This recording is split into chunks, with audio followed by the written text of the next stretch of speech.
Welcome to Texas Border Watch, your eyes on the front line for all things immigration, border security, and local policy. I'm Jordan Elder. Mexico is activating emergency controls because they have found another case of New World screwworm, and it's the closest one yet to the United States border. Just as a refresher, this is the New World screwworm. It is a larva that preys on the tissue of living animals. So if you have wounded livestock, it can be really dangerous.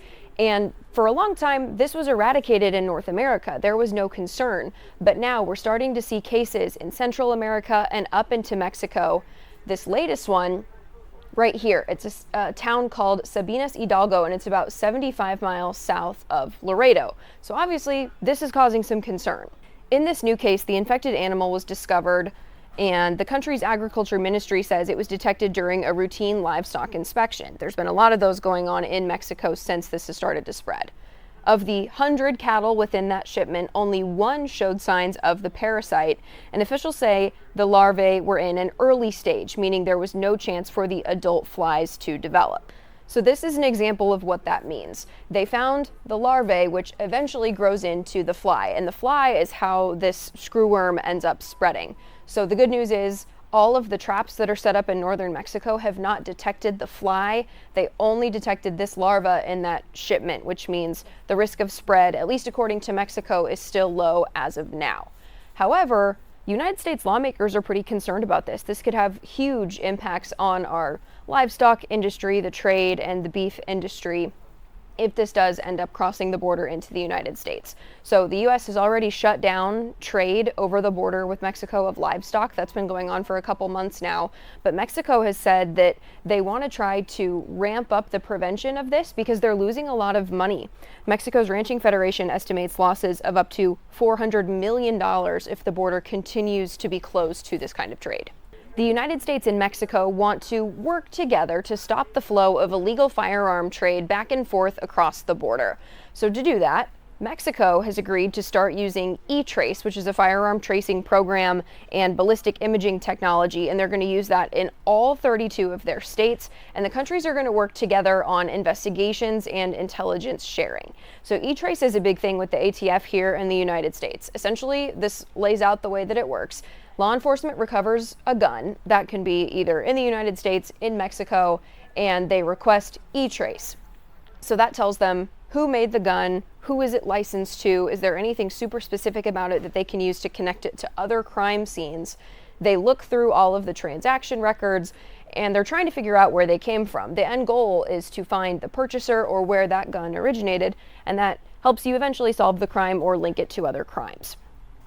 So this is an issue that's been going on for a while. We know that traces performed by the ATF on guns recovered at Mexican crime scenes have consistently shown that at least 2/3 of those guns are coming from the United States. And here in Texas, the number is even higher. About 1 in 4 guns recovered from those crime scenes from 2017 to 2021 were from Texas. It was actually about 29%. So as the United States agreement in this deal, they have said that they're going to ramp up inspections because they want to stop the southbound smuggling of guns from the United States into Mexico. So the Mexican president talked about this a little bit earlier this week because U.S. Secretary of State Marco Rubio also met up, and they were talking about the best strategies to make sure that these weapons don't get transferred.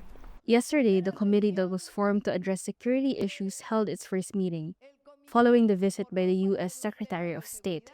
And we told them, they always say the central issue is what goes from Mexico to the United States.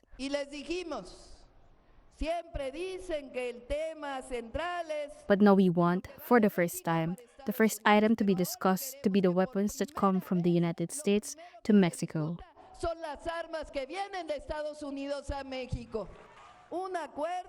An agreement that the United States will step up operations in the United States to control the flow of weapons from the United States to Mexico. An agreement of this kind had never been reached before. This is a map for you from the ATF that shows some of those major gun trafficking pipelines. As you can see, there's a lot of lines here, these red dotted lines coming from Texas across the border. And then these yellow lines coming up here are the drug trafficking pipelines. So there's a lot of this going back and forth over the border, and the goal is to cut all of that off. As of late Tuesday night, the United States government is in a shutdown, so we wanted to break down what that's going to mean for border security, for ICE operations, and some of those ongoing efforts that we've been seeing across the country. For starters, Border Patrol agents and ICE agents are still going to be working. They're just not going to be getting paid for that right now. ICE posted and said there are no changes to the law or enforcement at the moment, and Border Patrol Chief Mike Banks also says nothing has changed. Do not enter the country illegally. So we have seen this whole situation play out before in previous government shutdowns. The difference right now is that mass deportation campaign. There's been such an emphasis on that. So some of the court proceedings are still going to continue. A Department of Justice plan says that courts will continue with removal proceedings because they are considered essential employees under the national emergency that President Trump declared for illegal immigration. Now, some of these cases could see delays, but overall the process will continue, which is why it's in yellow on here. And then social media is being paused right now. We're seeing a lot of different CBP accounts and DHS accounts posting saying, hey, this is not going to be updated for the time being because those employees are kind of on standby for the shutdown.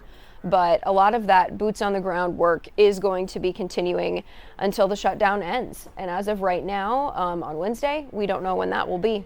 So we will keep you updated on all of this, and then we'll bring you what happens next in terms of back pay for all of these workers. If there are any layoffs or furloughs, we'll let you know about those as well.